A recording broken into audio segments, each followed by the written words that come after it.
An eerie world of imagination comes to life before our eyes as we go behind the scenes to discover the magic and mysteries of the stop-motion animation classic, Tim Burton's The Nightmare Before Christmas.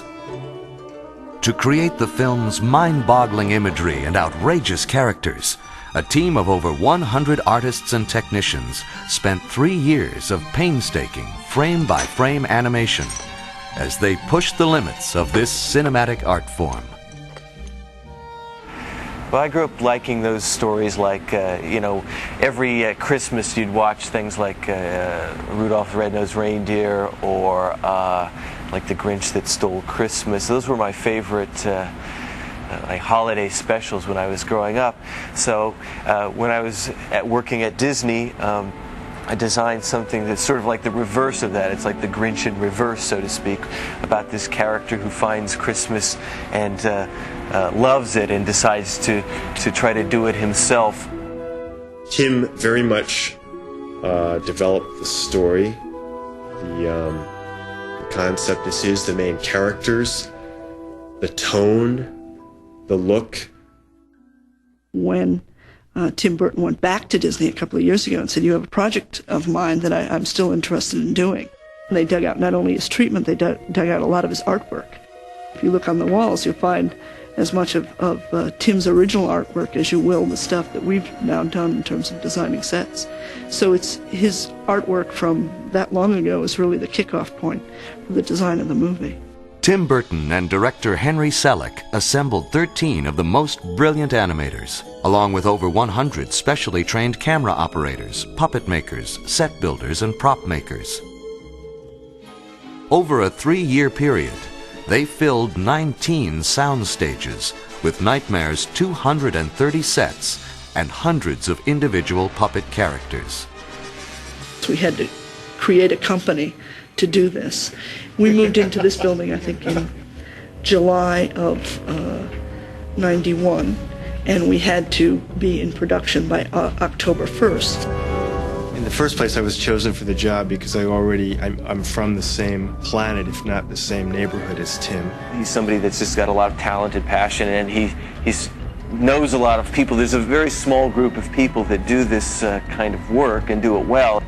I really feel very lucky that we've got a group of people that are very good at this. Tim Burton's visually stunning images are accompanied by the music of composer and lyricist Danny Elfman.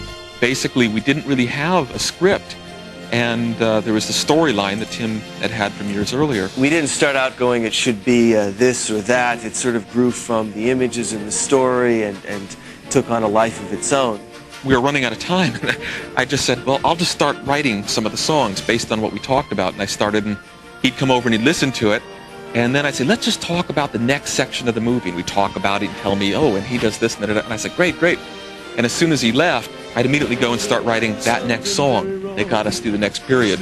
And 3 days later, I'd call him back and he'd come and he'd listen. Oh, great. And now describe the next couple of scenes. He had pictures of all these characters, and if he didn't, he'd pull out a scrap of paper and draw it for me. So I had some really good visual stimulus to get going. I would say the difference between 3 years worth of work on something like this and 6 or 8 weeks on a score, you can't really compare. We've worked together at least my whole career, in movies and all, and it's just been the greatest collaboration I've been involved with. He's a great songwriter as well as a composer. So there already was Tim and Danny and songs, and because those were very much finalized at an early stage, those were the first things that we went into production on. My team and I work with Henry, the director, doing these storyboards here that visualize and plan what the film's going to be. We do the first visual attack on the film. We storyboard it very specifically. We cut those storyboards, which are drawings of every scene, sometimes many drawings for a specific scene, in continuity, with music, with voice, with sound. So we've pre-made the movie, at least sequence by sequence, before we ever actually go in and animate it. We're shooting it 24 frames a second, which means that we have to pose the character 24 times for each second of actual completed film. Working with storyboards, changes and refinements to the story and action can be made before the complicated and time-consuming process of animation is begun. Storyboard provides the basis for everything.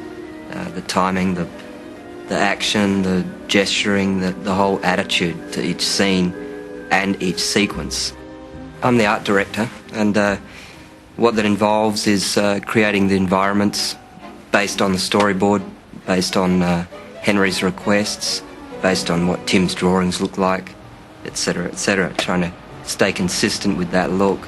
The art direction is very much along the lines of what Tim Burton has done in other films, especially his first short film, Vincent, German expressionist combined with Dr. Seuss.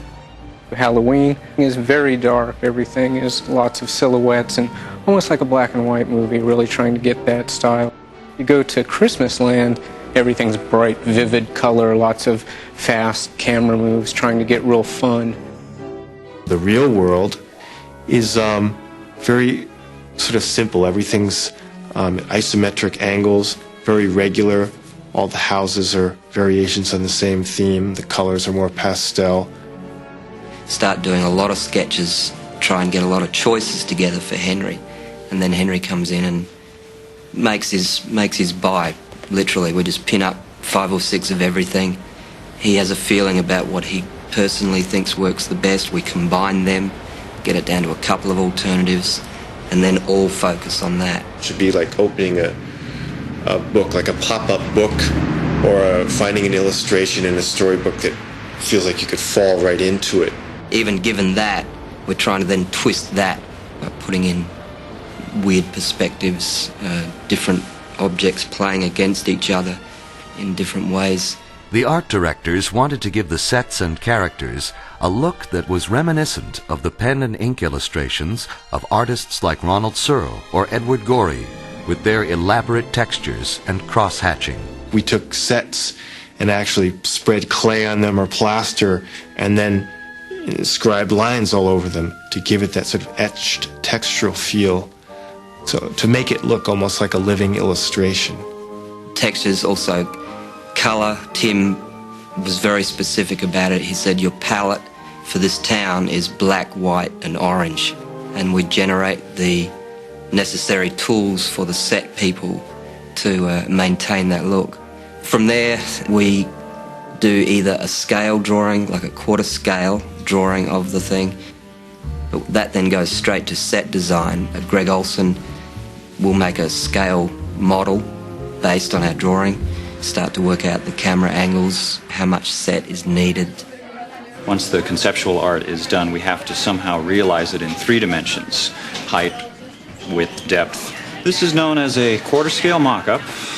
It is a model of the actual set that we're going to build. Obviously, we can't build it full scale at this point. We need something to start with. If this was an actual set, it would be 4 times as large, which means this would be about 24 feet long. For space considerations, we start with something small and simple. We also have to, at this point, decide how we want it to break apart, because it can't fit on one of our stages. So we build into it some specific breaks so that a piece like this could come out.